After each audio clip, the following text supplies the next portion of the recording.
За сайн байцгаана хүмүүстээ. Та бүхэнд энэ өдрийн мэндийг хүргэе. За энэ удаагийн хичээлээр ус өмлийн концентрацаа өргөжлүүлээ тайлбарлана. За өнөөдөр ямар хөө төрлийн бодлого тайлбарлах вэ гэхээр ус мөл бэлдэх тооцоонуудыг хийнэ.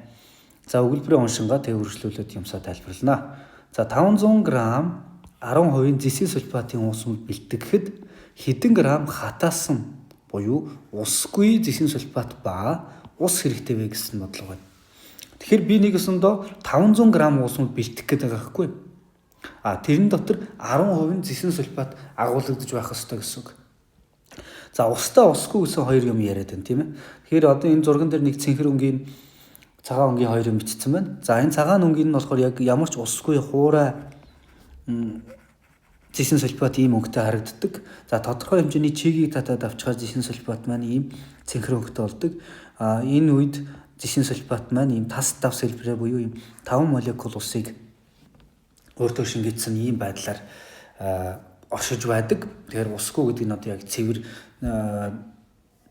зэсийн сульфатыг хэлж байгаа гэж төсөөлж болох нь. За тэгээ энд ингээд нэрсэн ус байна. Нэрсэн ус тийм ээ. Тэгэхээр би одоо яах гэж байгаа юм бэ гэхээр энэ усгүй зэсийн сульфат нэрсэн ус хоёрыг ингээд тодорхой хэмжээр авч холиод тэр хоёрын нийт масс нь 500 г болох ёстой. Тэр 500 г дотор нь одоо 10% зэсийн сульфат агуулж байхаар тийм ус мөл бэлтгэх гээд байгаа гэсэн үг байхгүй. За нэг юм төсөөлье. Энэ зэсийн сульфатын энэ цэнхэр өнгөтэй давс нь бол өөрөө яг цэвэр давс биш, тодорхой хэмжээний хуурай давс болон чигийг агуулсан ийм давс. Энэ цагаан нь болохоор яг цэвэр давс гэж төсөөлнө шүү. Жишээлх юм бол 100 г зэсийн сульфатын тас давсыг авлаа гэж бодоход энэний тодорхой хэмжээний буюу x грамм зэсийн сульфат, y грамм нь ус байх жишээ нэ. Харин би цагаан өнгөтэй давснаас нь 100 г-ыг таслаад авахд тэр нь яг тэр чигээрээ л яг 100 г купромесо 4 байгаа гэсэн үг байхгүй. Тэгэхээр энэ удаад бол бид нар энэ хуурай буюу усгүйг нь ашиглаж байгаа. За тэгэхээр энийг бичиглэлэн бол маш олон янзаар бичиж болно. За нэгдүгээр янзын бичиглэл нь яаж болох вэ гэхээр за тэр 10%-ийг ашиглана. 10% гэдэг нь юу юм бэ гэхээр 100 г уус мөлд дотор нь 10 г хуурай зэсийн сульфат уусчсан агуулгадж байдаг гэсэн утгатай үг байхгүй. Тэгэхээр өөрөөр хэлбэл 100 г уус мөлд 10 г зэсийн сульфат агуулгаддаг буюу 100 г уус мөл бэлтгэхэд 10 г зэсийн сульфат шаардлагатай хэрэгтэй байдгаа гэсэн санааг илэрхийлж байгаа. Тэгэх юм бол 100 тутамд 10 г-ыг хэрэглэдэг юм бол 500 г ус мөл бэлтгэхэд хичнээн хэмжээний давс хэрэгтэй юм бэ ингээ бодоод болно. Энд олдож байгаа хэмжээ бол зэсийн сульфатын масс нь 50 г гараад ирнэ. Тэгэхээр би 50 одоо энэ цагаанаасаа 50 г-ыг аваад зөрүү дээр нь усыг нэмээд нийлээд 500 г болох ёстой гэсэн үг. Тэгэхээр усны масс хэд юм бэ гэхээр 500-аас 50-ыг хасаад л 450 гараад ирнэ. Тэгэхээр би 450 г усыг аваад холиход бол энэ ус мөлийг бэлтгэж байгаа гэсэн үг. За дараагийн арай нэг өөр нэг бичиглэл нь бол яах вэ амархан л та. 500 г ус мөл нь 100% юм бол за түүний 10% нь купромесо 4 байх ёстой гэд бодно. За тэгэх юм бол энд бас 50 г гарч ирнэ. Тэгэхээр өөрөөр хэлэх юм бол 10%-д нь 50 г зэсийн сульфат байх ёстой буюу 50 г одоо зэсийн сульфатыг одоо энэ цагаанаас нь таслаад авах юм бол уус мөлөө бэлтчихин гэсэн үг. За тэгээд зөрүү хасаад усныхын хэмжээг гараад ирнэ гэсэн үг. Бас нөгөө 100 г жоохон задлж харах юм бол 100 г уус мөлөө задлж харвал 10 г нь купромесо 4 90 г нь ус гэсэн үг. Тэгэхээр эндээс бас ус болон давсны харьцааг гаргаж иж болно гэсэн үг. 10 г купромесо 4 нь 90 г усан дээр уусаж байж ус мөл бэлтгэдэг. Тэгвэл бидний шаардлагатай нөгөө 50 г купромесо 4 чинь хичнээн хэмжээний усан дуусах шаардлагатай байгээ ингээ бодоод болохоор 450 г гарч ирнэ. За тэгэхээр энийг бодож болох олон хувилбарууд байгаа. За дараагийн бодлого орцгоё. За 9-р бодлого нь болохоор 400 г 16% зэсийн сульфат агуулсан ус мөл бэлтгэхэд хэдэн грамм купромесо 4 5H2O буюу тас давс хэрэгтэй вэ гэсэн асуулттай. За бодлохоо уншихад энэ нь 500 г 10% ус мөл бэлтгэх гээд байгаа. Нөгөөх нь 400 г 16% ус мөл бэлтгэх гээд байгаа. Ер нь санаа нь төстэй битэр. Энд болохоор усгүй давс хичнээн хэрэгтэй вэ гэж асуусан байна. Энд тас тавс хичнээн хэрэгтэй вэ гэж асуусан байгаа даа. Тэгэхээр одоо өнгөрсөн юм дахиад яриадах. Энэ цагаан нь бол усгүй купромесо 4. Энэ цэнхэр нь болохоор тас тавс буюу 1 молекул нь 5 молекул усыг хоорондоо шингээж авсан ийм устай давс байгаа. Тэгэхээр би уусамлаа бэлтгэхдээ яах юм бэ гэхээр тодорхой хэмжээний масстай зэсийн сульфатын тас давс аваад за түүн дээрээ тодорхой хэмжээний усыг нэмээд үр дүнд нь 400 г уусмал үүсэх ёстой байхгүй. Энэ 400 г уусмлынх нь 16% нь купромесо 4 байх ёстой. За 84% нь ус байх ёстой гэсэн ийм л бодлого багхгүй юу? Ийм л зорилготой. Гэхдээ энд нэг анхаарах юм нь болохоор ийм зэсийн сульфатын тас давс одоо бол биднэрт энэ хуурай давсыг ашиглахгүйгээр энэ цэнхэр давснаас нь аваад дээр нь ус нэмээд уусмал бэлтгэж байгаа байхгүй. Тэгэхээр энэ цэнхэр өнгийн давс чинь бол өөрөө яг цэвэр давс биш тодорхой хэмжээний чигтэй байдаг. Өмнөхдөр ярьсан шүү дээ. 100 г энэ хуурай давсыг таслаад авлаа гэж бодоход дотор нь x грамм зэсийн сульфат байгаа, y грамм ус байгаа гэж төсөөлнө. Боломжтой байгаараа гэдэл ярьж байгаа. Тэгэхээр өөрөөр хэлэх юм бол за одоо юу хийх юм бэ гэхээр нөгөө 400 г уусмал дотор чинь оригиналаар агуулгадах ёстой зэсийн сульфатынхаа массыг бодож олъё.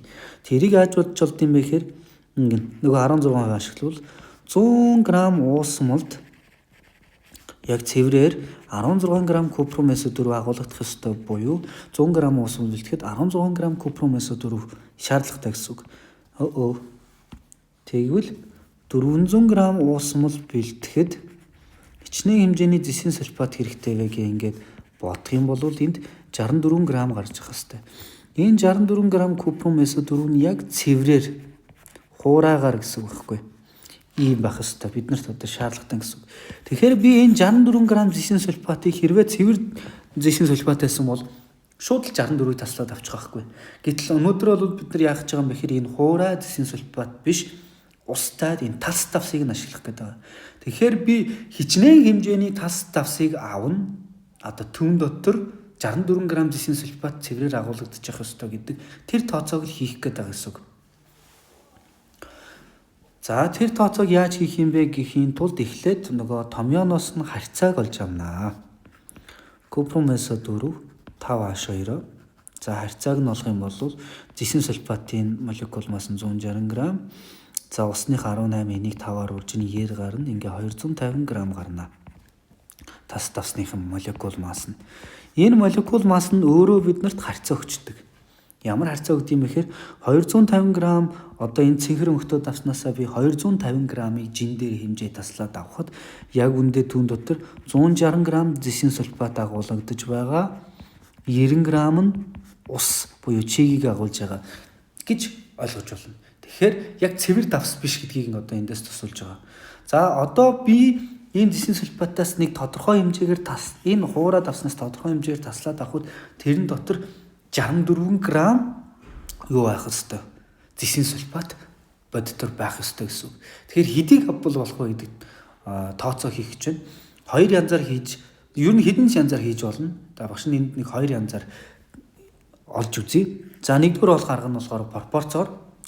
Хэрвээ би энэ цэнхэр өнгөтэй тас давснаас 250 г-ыг хэмжээд авах юм бол түүн дотор 160 г купромесо 4 агуулгадж байна гэсэн үг. Тэгвэл би одоо 400 г уусмал дотор 64 г зэсийн сульфатыг агуулж явах ёстой учраас би 64 г зэсийн сульфатыг олж авахын тулд энэ тас давснаас хичнээнийг тасалж авах вэ гэнгээд бодно. За энд ингээд бодохоор одоо залхуураа тасдгийг биччихье. 100 г гарч иж байгаа гэсэн үг. Тэгэхээр өөрөөр хэлэх юм бол би 100 г тас давсыг авлаа. Тэгэхээр авах хэрэгтэй гэсэн үг. 100 г тас давс чинь өөрөө 64 г купромесо 4-ийг агуулсан. За зөрүү 36 г усыг агуулсан ийм давс байгаа гэсэн үг. За тэгэхээр ийм 36 г чинь болохоор тас давсанд байгаа ус болохоос биш нөгөө нэмэх усны чинь хэмжээ биш шүү. За тэгэхээр нэмэх усны масс бол уусамлын масснаас тас тавсны массаа хасаад л болно. 400 граммаас одоо 100 граммыг хасгаар 300 грамм гарч ирнэ гэсэн үг. Тэгэхээр 300 грамм ус. Тэгэхээр энийг яаж илэрхийлж бид нар бас ойлгомжтой харж болох вэ гэхээр энэ 300 грамм-ны ойлгомжтой ч бас хэдүүлээ ингэ бичиж. Энэ хэсгийг дахиж бичих нь ингэнэ гэсэн үг. Би яг үндэ 100 грамм купрумесо 4 5H2O гэдэг энэ давсан дээр 300 грамм усыг нэмэх юм бол үр дүнд нь 400 грамм ус мөл үснэ. Нөө хүсээд байгаа 400 грамм ус мөлөө бэлтчихэж шít. Гэтэл ч байх вэ? Нөгөө 100 граммаа задлж харахад дотроо 64 грамм зисийн сульфаттай 36 грамм устай ийм давс байсан гэсэн үг. Энэ дээр нэмхэн 300 грамм ус гэдэг нөгөө нэмэлт усаа нэмэхэд одоо нийлээд 400 грамм гарна. За энэ шараар тодруулаад харуулъя энэ хэсэг. Тэгэхээр яг үндэ энэ 400 грамм энэ ус мөл дотор чи яг үндэ 64 грамм л зисийн сульфат байгаад байгаа гэдгийг та нар харж байгаа. Тэгэхээр 464 агуулгадчих юм бол 100 тутамд яг 16 байгаа буюу нөгөө шаардлага хангаад болчихж гинэ гэсэн үг байхгүй. За дараагийн арга нь болохоор бид нар жоохон ч байх вэ. Моль руу шилжүүлж бодно гэсэн 2 дугаар арга нь. Өнгөрсөн хичээл дээр ирсэн. Одоо X моль хэмжээний талс давс байхад түүн дотор яг X моль хэмжээний хуурай давс агуулгадж байдаг гэд ярьжсэн өнгөрсөн хичээл дээр. За ахаад амархнаар ойлгоход одоо багш нарын бичдэг маркер нь нэг ширхэг маркер нь нэг таглаатай байдаг. Тэгвэл хоёр маркер нь хоёр таглаатай байна. Тэгэхээр 1 1 2 2 гэдэг ингээд тоонууд нь тэнцээд байгаа үз хацаан тэнцээд байгаа байхгүй. Массууд нь юу хэлээд байгаа нь өөр боловч тоон хувь тэнцээд байна. Нэг маркер нь нэг таглаатай байна гэсэн үг байхгүй. Өөрөөр хэлэх юм бол 1 моль зисийн сульфатын талс давсан дотор 1 моль хуурай давс агуулгадж байдаг. Буюу одоо N хэмжээний талс давс авбал түүн дотор ялгаа байхгүй N хэмжээний хуурай давс агуулгадж явах ёстой гэсэн үг. Тэгвэл би энэ 64 грамм гээд байгаа энэ 64 граммаа хэдэн моль вэ гэд бодоод болчих юм бол энэ моль хэмжээний зисийн сульфат надад хэрэгтэй. Тэгвэл тэр моль зисийн сульфатыг яг адилхан хэмжээний мольтой тас давс агуулах ёстой гэж бодно. Тэгэхээр одоо энэ сэтгээд байгаагаа үйлдэл болгож үчи. Яг шаардлагатай зисийн сульфатынхаа молийн тоглоё. Энэ массыг MR-д нугаадаг шүү дээ тийм ээ. 64-ыг 160 грамм молд хуваахаар чинь 0.4 моль үү дээ. За шалгах юм. 0.4 моль зүг байна. 1.4 моль. Өөрөөр хэлэх юм бол надад 64 грамм зисийн сульфат шаардлагатай буюу 1.4 моль зисийн сульфат шаардлагатай гэсэн үг. Тэгвэл 1.4 моль зисийн сульфатыг ялгаа авахгүй 1.4 моль хэмжээтэй талс давс агуулж чадна гэсэн үг. Тэгвэл энэ одоо нэг надад шаардлагатай зисийн сульфатын талс давсны молийн тоон гараад ирж байгаа. Тэгвэл энэнийхээ массыг олчих юм бол одоо асуудал шийдэгдлээ гэсэн үг. Тэгээд 1.4-ийг өрчмөн 250 бол нөгөө молекул масс нь 100 г. За 100 г талс давс авчих юм бол зөрүү хэд гарч байгаа? Тэгээ 300 г гарна ойлгомжтой. Энэ хоёр нийлээд 400 г уусмал бэлдэгдэж байна гэсэн үг байхгүй. За дахиад бичлэгээ сонсоод энэ хуурай давс, талс давс энэ нь яг юу хэлээд байгаа юм бэ гэдэг санаагаа ойлгож аваарай. За дараагийн бодлого руугаа шууд оръё. За 300 г 8% за хамт тодруулъя. Зисийн сульфатын уусмал байваа гэж байна. Уусамлаасан усыг ууршуулж зөвхөн ус алдагдана хаалтан дотор тийм ээ. Купрум SO4-ийн масс өөрчлөгдөхгүй. За уусамлаас усыг ууршуулад 12% уусмал болохын тулд уусамлаас хэр их ус ууршуулах шаардлагатай вэ гэсэн ийм бодлого байна. За одоо хэдүүлээ ингээл төсөөлнө шүү дээ. Зүгээр нэг ингээд төсөөлье заяа. Энэ уусмалд одоо нэг 200 г ус байсан. Энэ дээрх бодлоготой хамааралгүй шүү. Яг санаа нь адилхан тоонуудын хувьд хамааралгүй шүү. 200 г ус байсан. Дээр нь одоо нэг 50 г давс уусчихсан байсан. За нийт масс нь 250 г масстай. Үүн дотроо 50 г давс агуулсан уусан байсан байна. За одоо энэ уусамлыг ингээд халаа штэ тийм ээ. Халаахад яг вэ гэхээр давсны хэмжээ өөрчлөгдөхгүй 50 г хэвэндээ байсаар л. Харин усны хэмжээ яг 150 болоод багасчлаа гэж үзье. Яг тэгэхээр 50 г ус ингээ уурчлаа гэж үзье. Уусамлын хэмжээд болох 200 г болно. Энэ дотор 50 г давс агуулгадж байгаа. Энэ эхнийгт нь болохоор 250 дотор 50 г давс агуулгадж байгаа. Тэгэхээр эхний уусамлын процентын концентрацийг бодж болвол 50-ыг 250 хуваагаад болчих болох нь. Тийм үү? Тэгээд 100 дөржүүлээд тэгэхээр энэ хэд вэ? 20%. Зөв. Цэжэр бодгоо байжээ хөрх. 50-ыг хуваах нь 250. 20 байна. За нөгөө хийхэн хувийг бодж болохоор 50-ыг 200 хуваана. Тэгэхээр хэд вэ? 50-ыг хуваах нь 225. Тийм байна. 25% усмал болж өөрчлөгдөж чинь гэсэн. Тэгэхээр яг л ийм сэтгэлгээг өөрчлөгдөж чинь гэсэн. Бодно гэсэн. За энэ тохиолдолд энэ 20%, 25% гараад байна гэдэг чинь эхний уусмалд нөгөө агуулгадж байсан 50 г давс чинь хэдэн нийт уусмлынхаа 20%-ийг эзлээд байсан тийм үү? Тэгвэл дараагийн уусмалд нөгөө гаргаж авсан 50 г гаргаж авсан ч ухад анх байсан давс чинь нийт уусмлынхаа 25%-ийг эзэлдэг болоод өөрчлөгдсөн байгаа хэвгүй. За яг энэ сэтгэлгээг бодлого бодохдоо ашиглана. За тэгэхээр энэ хэсгийг та нар дахиад давтаа сонсоод үзээрэй. Одоо л арилгалаа над бичих цай хэрэгтэй учраас. За гэхдээ саяны зураг бараг зурагдчих таах юм шиг байна. За эхлээд хэдүүлээ нөгөө нэг 300 г уусмлынхаа найрлага бүтцийг харах хэрэгтэй хэдүүлээ. За яаж бодох вэ гэхээр 300 г уусмлынхаа 8%-ийг бодож болно. 0.8-аар үржүүлчихэн. За одоо ингээд шал өөрч байх үедээ арай өөр бичглээ бичиж чинь тийм үү? 64 г зисин сульфатыг агуулсан ийм уусмал байсан байна. За арай ахаад өөрөө бичих хэдүүлээ. Хамаахын бодлого юм чинь.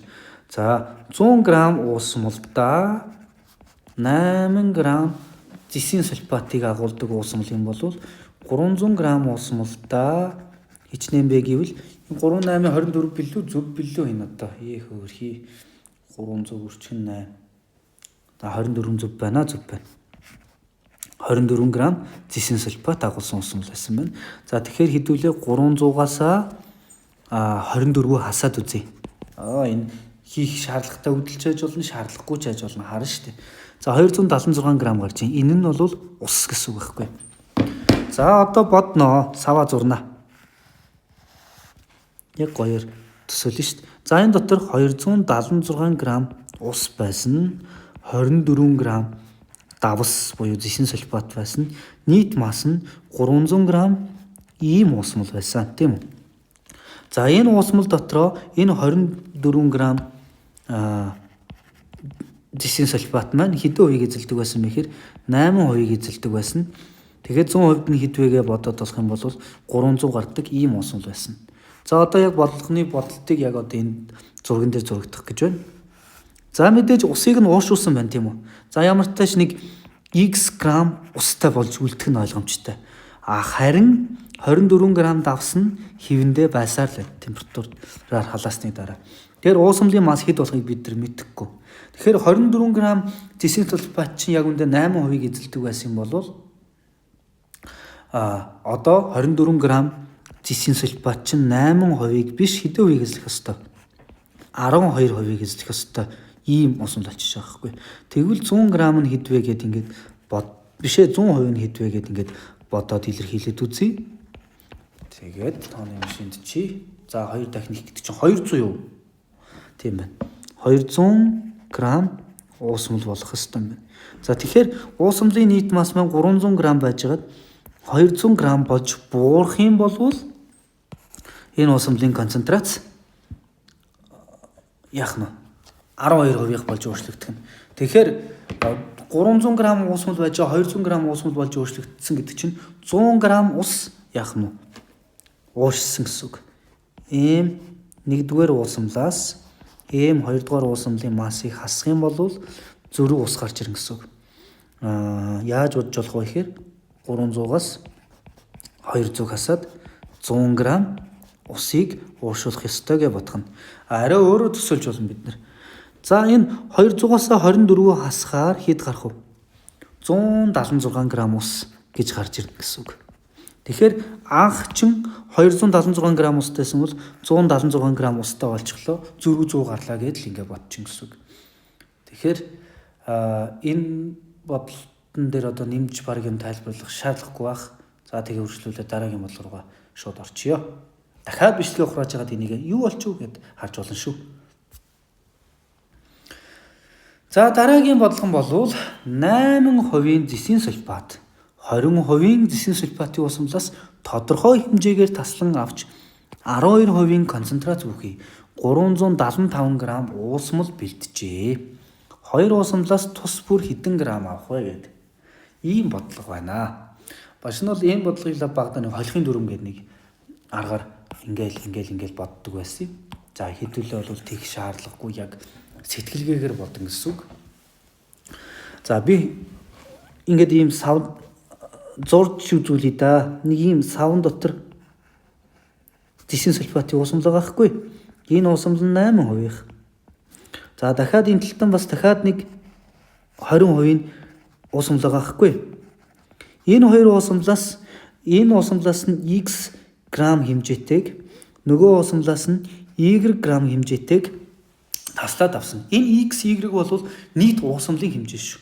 За тэгээд энэ уусамлаас X-ийг аваад Y-ийг аваад тэр үр дүндэн тэр 3 дугаар уусамлыг бэлтгэх гээд байгаа гэсэн үг байхгүй. За 3 дугаар уусамл нь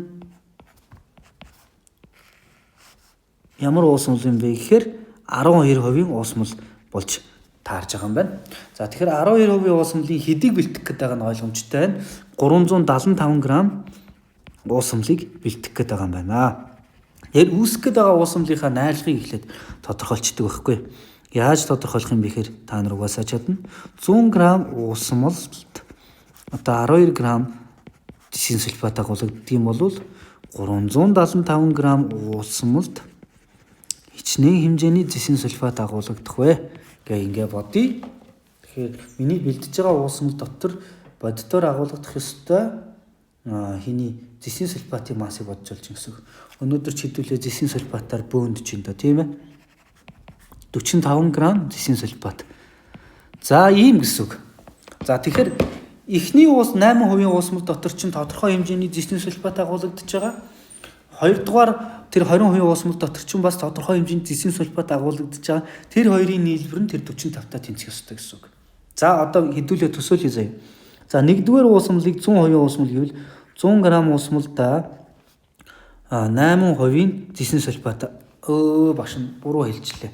За энэ хэсгийг мартчихарай заяа. За нэгдүгээр уусмалаас X грамыг авсан гэх юм бол түүн дотор байх зэсийн сульфатыг нь X-ээр илэрхийлээд авчдаг байхгүй. Яаж илэрхийлэх юм бэ гэхээр энэ уусмал чинь 100 г уусмалда 8 г зэсийн сульфатыг агуулдаг уусмал байхгүй. Тэгвэл энэ уусмалдаас би X грамыг таслаад авбал тэн дотор байх цэвэр зэсийн сульфатыг нь бодож болох юм бол 0.8X гарч иж байгаа. За хоёрдугаар энэ бол нэгдүгээр уусмал шүү дээ тийм ээ. Нэгдүгээр уусмал. За хоёрдугаар уусмал нь бол 100 г уусмалда 20 г зэсийн сульфатыг агуулдаг ийм уусмал. Тэгээ энэ уусмалаас би Y грамыг тасалж авах гэвэл тэн дотор тодорхой хэмжээний зэсийн сульфат байх ёстой. Тэрийг нь илэрхийлэх юм бол 0.2Y гарч ижээ. За энэ бол 2 дугаар уусмал тийм үү? Тэгээ үр дүндэн 3 дугаар уусмал үүсэх ёстой. Тэгэхээр хэдүүлээ дахиад 1 дугаар уусмал 2 дугаар уусмалаа тодорхойлоо гэж. 1 дугаар уусмал маань X грамм хэмжээтэй авсан. Үүн дотор 0.8 X грамм зэсийн сульфат хуураагаар цэврээр агуулгадж байгаа. 2 дугаар уусмал нь Y грамм хэмжээтэй. Үүн дотор 0.2 Y хэмжээний зэсийн сульфат хуураагаар агуулгадж байгаа. Ийм хоёр зүйлийг хооронд нь нэмсэн. Нэмэхэд үр дүндэн тэр 3 дугаар уусмал үүснэ. За үүсэт байгаа 3 дугаар уусмал маань болохоор өөрөө 375 г масстай байх ёстой. Үүн дотор нь 45 г зэсийн сульфат агуулгадж байх ёстой гэсэн ийм харьцааг нь мэдж байгаа. Тэгэхээр уусмлуудын масс 375-тай тэнцэх байх хэрэгтэй. Тэгэхээр энэ x дээр нэмэх нь y нь 375-тай тэнцэх ёстой. Харин 1-р уусмал 2-р уусмал дотор агуулгадж байсан давснуудын хэмжээ нийлээд энэ 45-тай тэнцэх ёстой гэдэг юм оллоо. Тэгэхээр x дээр нэмэх нь y-ийг тэнцүү 375. Тэгвэл 0.8 x дээр нэмэх нь 0.2 y-ийг нь 45 болно гэсэн үг. Тэгээ эндээс x-ийг y-ийг олох юм бол шууд нөгөө шаардлагатай уусмлын чинь маасууд гараад ирчин гэсэн үг. Тэгэхээр энэ систем тэгтгэлийг бол тайлбарлаж хуу байх вэ? За та нар өөрсдөө бодчоорой, бодчих чаднаа. Нөө холимгийн бодлогон дээр чинь ганц нэг бодсон байгаа. Ер нь энийг бодч чадна уу? За ингээд цаашаага бодлого руу нөрье. За энэ бодлогоо бас л дахиад ихнээс нь ингээд юу ярих гээд байгаа, ямар зоригтой, ямар санаатай юм бэ гэдгээ бас сайн төсөөлөөрэй. Төсөөлж ижил бодлого бодно ш. За 12 дугаар бодлого 28% дахиад зэсийн сульфат. За 28% зэсийн сульфатын уусмал гарган авахын тулд 16 г цэвэр зэсийн сульфат дээр 15%-ийн 118 г мл нэгттэй уусмлаас хичнээн хэмжээнийг нэмэх шаардлагатай вэ гэсэн ийм бодлого байна. Гоё бодлого. За яаж төсөөлөх юм бэ гэхээр надад яг ингээд энэ савн дээр яг 16 г зэсийн сульфат байгаад байгаа байхгүй. Яг цэврээр нь. За энэ юмн дээр би юу нэмэгч байгаа юм бэ гэхээр одоо 15%-ийн зэсийн сульфатын уусмлыг дээр нь пут гэд хийх ахгүй. Үр дүнд нь нэг савн дотор уусмал үүснэ. Тэр үүсэж байгаа уусмлын процентын концентрац нь 12% байх ёстой. Гэхдээ тэр уусмал нь ямар хэмжээтэй байх нь ерөөсөө сонирн биш. Ямар тач би тэр 16 г зэсийн сульфат тэр уусмлыг нэмсээр хагаад 28%. Би энд 12 андуураа хэлсэн шүү. 28% болох ёстой юм байна шүү. Дахиад 12 28% болох гэдэг. За тэгэхээр төсөөлнө хэдүүлээ. Зэсийн сульфатыг хэд авах нь ойлгомжтой юм чи одоо хуураад авсан. Нөгөө 15% уусамлаа бодно тийм үү. Бас л x тавиад нь. X грамм 15%-ийн уусмлыг авсан гэж үзье. За ингээл энэ тоо юутай тэнцэх ёстой вэ гэдэл сэтгэж эхлэн шүү дээ. Тэр сэтгэснийгээ л бид нар одоо хоорондоо холбож эхэлнэ. За тэгвэл би 15% уусмал авсан юм чинь энэ уусмал маань 100 г уусмал тутамдаа 15 г зэсийн сульфатыг агуулж явах ёстой. Тэгээд энэ уусмалаас би x грамыг таслаад авсан юм чинь үүн дотор байх оригинал зэсийн сульфат нь бол цэвэр зэсийн сульфат нь бол 0.15x гарна гэсэн үг. За одоо энэ 1-р уусмал, 2-р уусмал, 3-р уусмал гэж хэдүүлээ бичсэн шүү дээ. За яаж төсөөлөх юм бэ гэхээр x грамм уусмал байсан дотроо 0.15x ууссан бодисыг агуулж ирсэн. Энэ игнэнд ууссан бодис, энэ игнэнд уусамлаа бичиж гэж төсөөлье. За энэ юмн дээр хэдүүлээ 16 г-ыг нэмсэн тийм үү? 16 г зэсийн сульфатыг нэмсэн. Тэгэхэд үр дүндэн 3 дугаар уусмал үүсэн тийм үү? 3 дугаар уусмал үүсэн.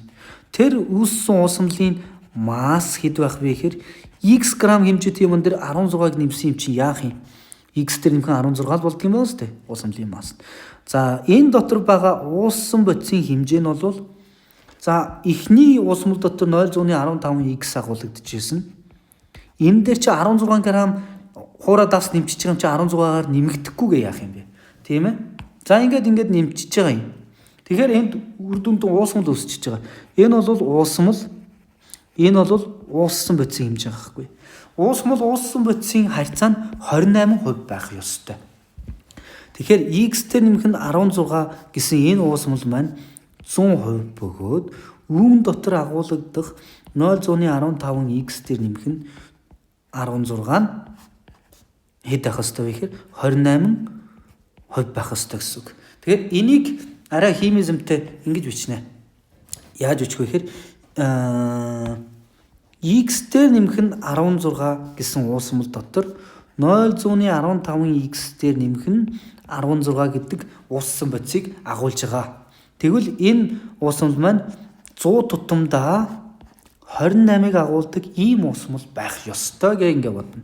Тэгэхээр одоо эндээс бид нэр солбож үржүүлэхээр x дээр нэмхэн 16-г 28-аар үржүүлээд тэнцүү тэг 115 x дээр нэмхэн 16-г 100-аар үржүүлээд энийг тэгээд нэг аргалсаар байгаад x-ийг нь бодоод болчихно.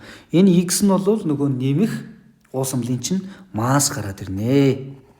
Уусмлын масс гарч ирнэ. Гэхдээ уусмлын эзэлхүүнийг олсон.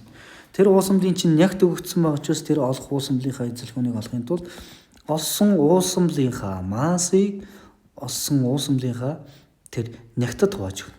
Тэр нэг одоо та нар x гэж тоо олчих шүү дээ. Тэрийг 118 грамм миллилитрт хуваагаад хариун гарна гэсэн. Ингээ гарч байгаа тоо маань эзэлхүүн нэгжээр гарнаа.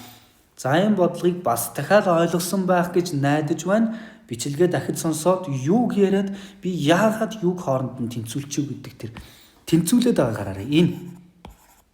Энэ хэсэг яагаад ийм болоод байгаа гэсэн хараарай. Ер нь бодлого бодоход ямар нэг мэддэхгүй байгаа зүйлээ x-ээр тэмдэглээл цаашаа нэг аргалал аваа явах хэрэгтэй. Тэгэл тэр явж байгаа юмнууд чинь хоорондоо яаж хийж байгаа л тэнцэх ёстой. За дараачих нь юу гэнэ вэ? 2 литр 125 г мл нягттай 3% уусмал бэлтгэхийн тулд 10% уусмлаас хэдэн миллилитр шаардлагатай вэ гэж байна. Энэ та нар харах юм бол 3% уусмал бэлтгэж байгаа 10% уусмал ашиглах гэж байгаа. Тэгэхээр шингэлж бэлддэг гэсэн үг шүү. За юу ч ярьж байгаа юм дээ. За ямар тач эхлээд эхний уусмлаа тодорхойлъё. За 2 литр уусмал гэдэг чинь өөрөөр хэлэх юм бол 2000 мл уусмал гэсэн үг. За бэлтгэх гээд байгаа уусмлынхаа массыг олох хэрэгтэй. Яагаад гэвэл энэ 3% чинь өөрөө процентын концентрац байгаа. Тэгэхээр 2000 мл-ийг үржих нь 125 г мл-т үржүүлэхээр 2500 г гэд би яагаад цэжээр бодохоо байж та. 2000-ыг үржих нь 125 2500 зөв хэцүү байна л да. 2500 г уусмал бэлтгэх гээд байгаа гэсэн үг. 2500 г уусмал бэлтгэх гээд байгаа. За энэ бэлтгэх гээд байгаа 2500 г уусмлын чинь 3% нь ууссан бодис байх хэрэгтэй гэсэн үг. За тэрийг энэ яаж бодож болох юм бэ гэхээр 100 г уусмал бэлтгэхэд 3% биш ээ 3% буюу 3 г ууссан бодис шаардлагатай юм бол 2500 г уусмал бэлтгэхэд хичнээн грамм одоо тэр ууссан бодис шаардлагатай вэ гэдгийг бодож олъё. За багш нь энийг бодчоод нөгөө төсөөллөө ярина. 543 хоохон 100 75-ыг одоо цээжэр 75 г ууссан бодис агуулж явах хэрэгтэй гэсэн үг. Одоо яадаг юм бэ гэхээр штэ тийм ээ 10% уусмалыг л авч ашиглах гэдэг байгаа байхгүй.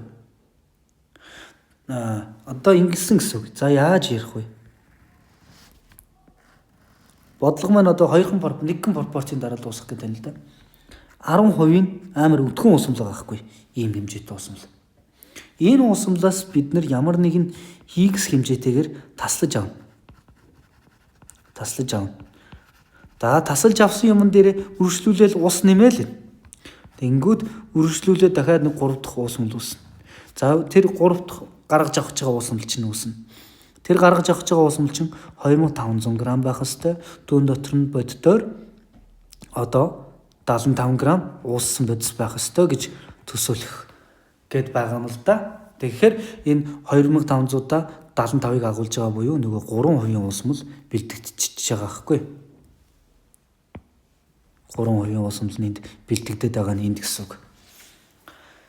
Тэгэхээр энийг x тавьж хагаад ботсон ч болно. Аль эсвэл арай өөрөөр бодчих болно гэсэн үг. За одоо шууд дээшээгээ тайлбарлая заяа. Тэгэхээр илүү ойлгомжтой байна. Арай нэг өөр тайлбарлах арга боллоо. За би 2 литр буюу 2500 г уусмал бэлтгэх гээд байгаа. Тэр уусмалыг бэлтгэхийн тулд надад 75 г ууссан бодис хэрэгтэй. Яг цэврээр хэрэгтэй. Тэгэхээр би 75 г жишийн соль биш ээ 75 г энэ ууссан бодисыг хаа нэгтээс олох гээд байгаа байхгүй. Хаа нэгтээс олно. хаа нэг газраас олж ирэх ёстой байхгүй. Гэтэл надад бол одоо ашиглагдах гээд байгаа юм нь 10% уусмал байхгүй. Би 10% уусмал байгаа. Энэ 10% уусмалаас би хичнээнийг тасалж авах юм бол дотор нь 75 г одоо зэсийн сульфат агуулгадж байх биш ээ, дандаа зэсийн сульфат ирсэргээд 75 г ууссан бодис агуулгадж байх ёстой юм бэ гэдгийг бодож олно гэсэн үг. Энэ за болий 10% ийм хээ уусмал байж заяа. Ийм ихээ уусмал байж. Эндээс та нар нэг арай хөрөхгүй бага хэмжээний нэг ийм уусмал тасалж авна шүү дээ. X грамм хэмжээний уусмалыг тасалж авна. За үүн дээрээ нэмээд та нар ус нэмнэ. Тодорхой хэмжээний маста усыг нэмнэ. Тэгээд үр дүнд нь нийлээд 2500 грамм гарах ёстой. За тэгэл энэ 2500 грамм дотор чинь 75 грамм ууссан бодис байх ёстой. Тэгжиж 3% уусмал болно гэсэн үг. Тэгэхээр миний энэ 75 грамм энэ ууссан бодис чинь анхны энэ дотор бас 75 граммаар агуулгадж явах ёстой гэсэн үг байхгүй. Тэгэхээр би 10% уусмалаас л хичнээнийг тасалж авах юм бол түүн дотор 75 грамм зэсийн сульфат биш ээ. Нөгөө ууссан бодис байх вэ гэдгийг бодож олох гэдэг гэсэн үг. Тэгэхээр 100 грамм уусмал дотор 10 грамм ууссан бодис агуулгаддаг ийм хэмжээний уусмал байсан юм байна. Тэгвэл 75 грамм ууссан бодисыг олж авахын тулд нөгөө уусмалаас би хичнээн хэмжээнийг тасалж авах юм бэ гэх ингээ бодохоор 750 грамм уусмал гараад ирж байгаа гэсэн үг. За одоо зурнаа. Энэ уусмалын масс чинь 750 граммыг тасалж авсан. Тэгвэл энэ дотор чинь 75 грамм нөгөө ууссан бодис байгаа тийм үү. За энэ дээр нэг тодорхой хэмжээний ус нэмнэ дээ. Ус нэмнэ. Тэгэнгүүт үр дүнд нь нийт масс нь 2500 грамм болох ёстой бөгөөд дотор нь байгаа ууссан бодис нь 75 грамм байх ёстой. Ингээр нөгөө 3% шаардлага хангацдаг байхгүй. Тэгэхээр усны хэмжээ бол одоо 2500 болгохын тулд хасаад л олон гэсэн 1500 юу? 1550. 1750 тий. 1750 грамм ус нэмнэ гэсэн. Өөрөөр хэлбэл би 750 грамм 10% уусмал. За үүн дээр нэмэх нь 1750 грамм ус. За би нэг жоохон нэмээд болдог гэсэн. Башин жоохон хөндрүүлээ тайлбарлаж юу яав гэж юм болгон дээрээ жоохон гайхаал. Гэтэ яг ба дахиад сонсоход санааг нь ойлгох байх гэж найдаж байна. За ингээд энэ хичээл за процентын концентрацийн энэ хичээлээ ингэсгээд дуусгачих. Процентын концентрацийн бодож дуусъя гэвэл дуусах ягаад ч байгаа. Гэхдээ сэтгэж чадах юм бол та нар энэ надаас ийм юм нэхэд байна гэдгийг төсөөлж чадах юм бол та нар хийж чаднаа. Асуудалгүй. За ингээд бүгд намжилт хүсье. Баяр таа.